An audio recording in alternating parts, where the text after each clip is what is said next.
Hello everyone, स्वागत है दोस्तों आप सभी का आपके अपने चैनल ट्रिक एकेडमी पर। प्रैक्टिस एमसीक्यू में आप सभी का बहुत बहुत स्वागत है। बीपीएससी ईएसआई मेंस का जो एग्ज़ाम डेट है वो ऑलरेडी घोषणा हो चुकी है। 29/8/2021 को इसका एग्ज़ाम डेट है, संडे को। ठीक है, ये आपका बिहार पुलिस अवर सेवा आयोग का जो वेबसाइट है, मेन वेबसाइट में उसमें विज्ञप्ति दिया गया था। विज्ञापन संख्या 2/2019 के अंतर्गत इन्फोर्समेंट सब इंस्पेक्टर के पद पर मुख्य परीक्षा जो है लिखित परीक्षा वो 29/8/2021 रविवार को पटना में परीक्षा केंद्र पर आयोजित की जाएगी। आप सभी को पता चल ही गया होगा। ठीक है, चलिए स्टार्ट करते हैं। प्रैक्टिस एमसीक्यू का पहला सवाल, वित्तीय समावेशन का उद्देश्य क्या है? आपके ऑप्शन है ग्रामीणों को बैंकिंग सेवाएं प्रदान कर उन्हें देश की अर्थव्यवस्था से जोड़ना। नंबर 2 है ऑप्शन शहरी एवं अर्ध शहरी क्षेत्रों के गरीबों को बैंकिंग सेवाएं प्रदान करना। नंबर 3 है गरीबों को महाजनों एवं साहूकारों के चंगुल से बचाना। या नंबर 4 ये सभी। सही उत्तर है ऑप्शन 4। ठीक है, ये सभी जितने भी हैं ये वित्तीय समावेशन के जो मुख्य उद्देश्य होता है उन सभी में समाहित है। ठीक है, अच्छा इसमें एक ये भी चीज़ जोड़ सकते हैं कि गरीबी उन्मूलन जो योजनाएं जो चलाई जाती है, ठीक है, वो बैंकों के माध्यम से गरीबों तक पहुंचाना, ये भी एक वित्तीय समावेशन का उद्देश्य होता है। सवाल नंबर 2, मानव विकास सूचकांक की गणना में किन आयामों को सम्मिलित नहीं किया गया है? स्वास्थ्य, जीवन, ज्ञान, खाद्य सुरक्षा, जीवन स्तर। तो option 3 is the right answer. खाद्य सुरक्षा को सम्मिलित नहीं किया गया है। स्वास्थ्य, जीवन, ज्ञान, जीवन स्तर ये सभी मानव विकास सूचकांक के आयाम में सम्मिलित हैं। आपको क्लास 10 के जो बुक है उसमें आपको मिल जाएगी। ठीक है, आप जरूर से पढ़िए क्लास 10 के बुक को। दादा भाई नौरोजी के अनुसार प्रति व्यक्ति राष्ट्रीय आय कितनी है? 20, 25, 30 या 35? सही उत्तर है ऑप्शन 1, 20 रुपीज़। ठीक है, ये 20 रुपये बताई गई है।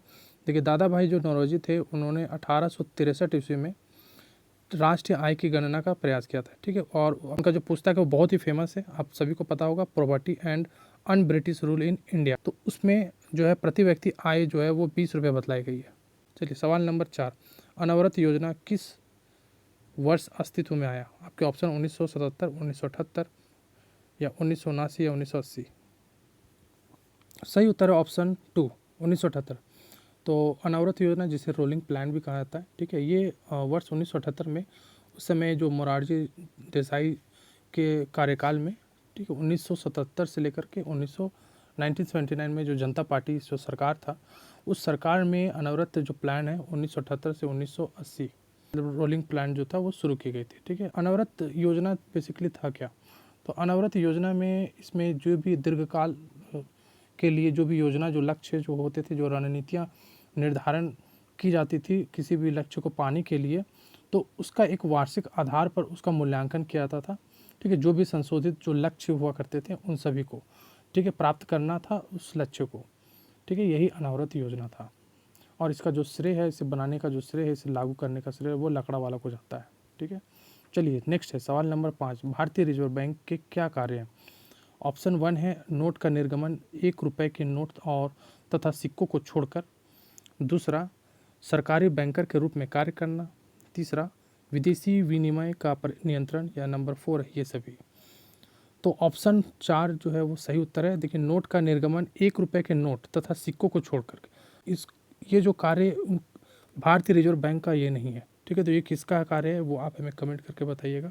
1 रुपये का नोट जो छापना रहता है या फिर सिक्कों को जो भी छापना रहता है वो कौन सा विभाग करता है? ठीक है, काफ़ी इजी क्वेश्चन। अच्छा, ये सवाल जो है इससे भी बनाया जा सकता है, तो इस तरह का सवाल बिहार दरोगा में पूछा भी जाता है। सवाल नंबर 6, अंतर्राष्ट्रीय बाजार में जिस मुद्रा की आपूर्ति की तुलना में मांग लगातार अधिक होती है वह किस प्रकार की मुद्रा है? ऑप्शन 1 है सुलभ मुद्रा, ऑप्शन 2 है हॉट मुद्रा, ऑप्शन 3 दुर्लभ मुद्रा, ऑप्शन 4 है प्लास्टिक मुद्रा। सुलभ मुद्रा यानी कि सॉफ्ट करेंसी कहेंगे इसे। दुर्लभ मुद्रा इसे हार्ड करेंसी कहा था। प्लास्टिक मुद्रा। ठीक है, तो देखिए सुलभ मुद्रा ये बेसिकली है क्या?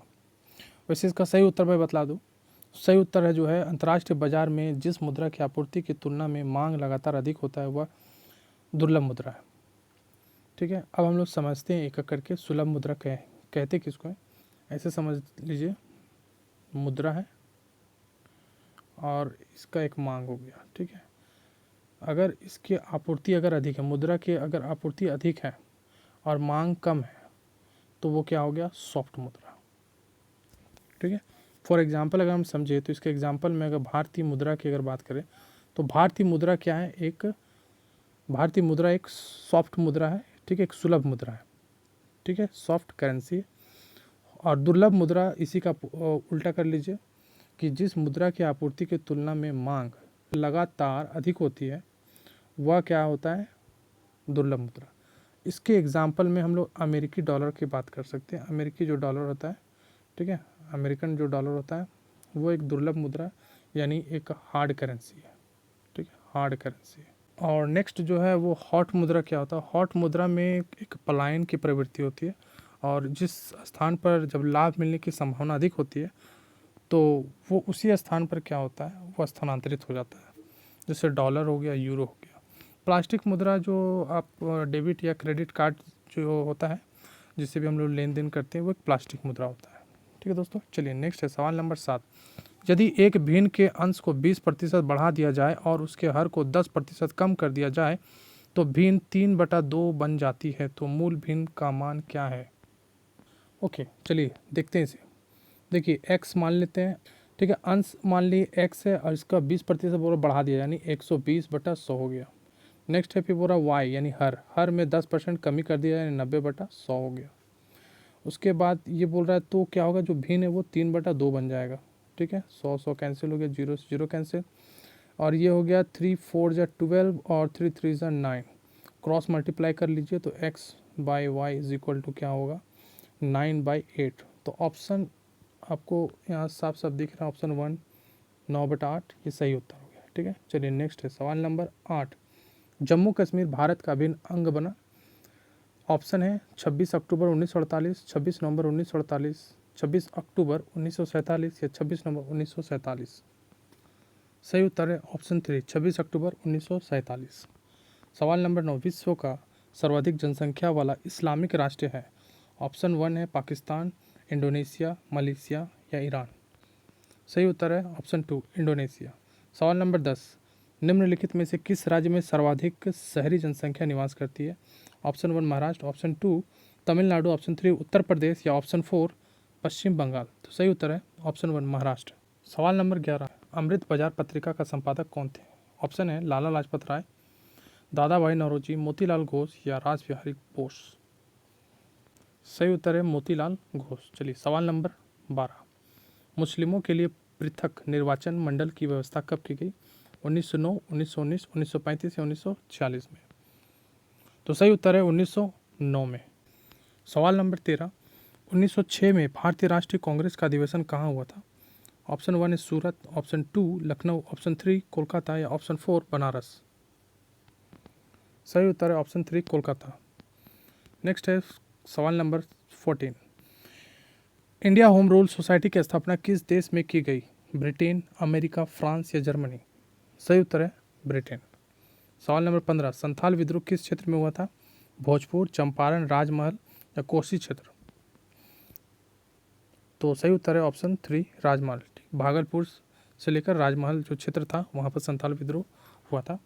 नेक्स्ट है सवाल नंबर 16। अकबर के समय 1574 से 76 ईस्वी में बंगाल बिहार का शासक कौन था। उदय सिंह, दाऊद खां, बाज बहादुर या वीर बहादुर। सही उत्तर है ऑप्शन 2 दाऊद खां। कौन सा त्रिपिटक के अंतर्गत सम्मिलित नहीं है। सुत्त पिटक, जातक, विनय पिटक, अभिधम पिटक। ठीक है, बहुत ही सहज सा सवाल है। Option 2 is the right answer जातक। सवाल नंबर 18। मलेरिया रोधी दवा कुनेन एक पौधे से बनाई जाती है और उस पौधे का क्या नाम है। नीम, यूकेलिप्टस, दालचीनी या सिनकोना। सही उत्तर है ऑप्शन 4 सिनकोना। नंबर 19 है स्टील को कठोरता प्रदान करने के लिए मिलाई जाती है। तो इसमें सवाल में पूछा जा रहा है क्या मिलाई जाती है। ऑप्शन 1 है कार्बन, मैग्नीज, सिलिकॉन या क्रोमियम। सही उत्तर है नंबर 4 क्रोमियम। सवाल नंबर 20। वर्षा की बूंद की गोलाकार जो आकृति होती है उसका क्या कारण है। ऑप्शन 1 है द्रव्य का घनत्व, पृष्ठ तनाव, नेपच्यून या पृथ्वी। Option 2 is the right answer पृष्ठ तनाव। भारतीय संविधान के लिए अनुच्छेद के अंतर्गत अल्पसंख्यक वर्ग के हितों का संरक्षण सुरक्षा संबंधी अधिकार का उल्लेख है। किस अनुच्छेद में है। अनुच्छेद 25 में, अनुच्छेद 26, अनुच्छेद 27 या अनुच्छेद 29। तो सही उत्तर है अनुच्छेद 29 में। सवाल नंबर 22। पंचायती राज से संबंधित समिति का गठन सबसे बाद में हुआ। ऑप्शन 1 है अशोक मेहता समिति 1977, जीवीके राव समिति 1985, LM सिंघवी समिति 1986, पीके थुंगन समिति 1989। सही उत्तर है पीके थुंगन समिति 1989। ठीक है, यहाँ पर मैंने लिख दिया ताकि सहजता से आपको याद भी रहे। ठीक है, तो यह पूछा जा रहा है सबसे बाद में, तो सबसे बाद में तो आपको यही दिख रहा होगा, तो option 4 is the right answer. Next है सवाल नंबर 23, निम्नलिखित राष्ट्रपति का कार्यकाल क्रमानुसार वर्णित करें। फखरुद्दीन अली अहमद, वीवी गिरी, एपीजे अब्दुल कलाम, KR नारायणन, नीलम संजीव रेड्डी।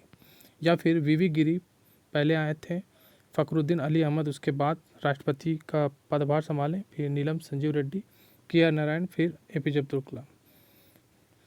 नेक्स्ट है वीवी गिरी, नीलम संजीव रेड्डी, फखरुद्दीन अली अहमद, एपीजे अब्दुल कलाम। और लास्ट ऑप्शन 4 है फखरुद्दीन अली अहमद, नीलम संजीव रेड्डी, वीवी गिरी, KR नारायणन या एपीजे अब्दुल कलाम। देखिए राष्ट्रपति, प्रधानमंत्री, जो भी कार्यकाल जिनका भी रहा है, आपको क्रमवार आप याद कर लीजिएगा, इससे सवाल रहता है और ये फेवरेट लगता है, बिहार दरोगा में पूछा जाता है इस तरह का सवाल। ठीक है, तो उसी को बेसिस बनाते हुए ये सवाल मैंने बना लिया है। ठीक है, तो चलिए सही उत्तर है ऑप्शन 3, पहले वीवी गिरी, फिर नीलम संजीव रेड्डी, फखरुद्दीन अली अहमद, एपीजे अब्दुल कलाम। आपको ये लूसेंट में मिल जाएगा। ठीक है, बहुत अच्छे से, तो आप इसे रट लीजिए। सवाल नंबर 24, भारत में सुनामी वार्निंग सेंटर जो 2005 में बनाया गया था वो अवस्थित है, तो किस जगह पर अवस्थित है? चेन्नई में, विशाखापट्टनम, हैदराबाद या लातूर में? तो सही उत्तर है ऑप्शन 3, हैदराबाद में। ठीक है, चलिए नेक्स्ट है सवाल नंबर 25, एक टेलीविज़न का अंकित मूल्य इसके क्रय मूल्य से 20% अधिक है यदि अंकित मूल्य पर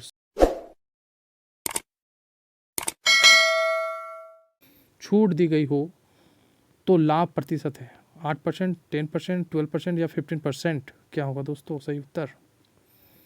देखिए इसमें क्या बोल रहा है, अंकित मूल्य इसके सीपी से 20% अधिक है। ठीक है, यह सीपी हो गया या एमपी हो गया, तो मान लेते हैं सीपी 100 रुपया है, तो इससे बोल रहा है 20% अधिक है, यानी 120 रुपया हो गया। एमपी बोल रहा है यदि अंकित मूल्य पर 10% का छूट दिया जा रहा है। ठीक है, अंकित मूल्य पर 10% का छूट दिया जा रहा है, यानी 90/100, 10% छूट हो गया, 0 से 0 कैंसिल, बचा क्या 108, यानी 108 रुपया इसका अंकित मूल्य मार्क प्राइस हो गया। तो पूछा जा रहा है लाभ प्रतिशत क्या है, तो लाभ प्रतिशत अब देखिए सीपी पर ही पता चल जाएगा, तो 108 में अगर हम लोग घटा देते हैं 100 तो हमको पता चल रहा है 8।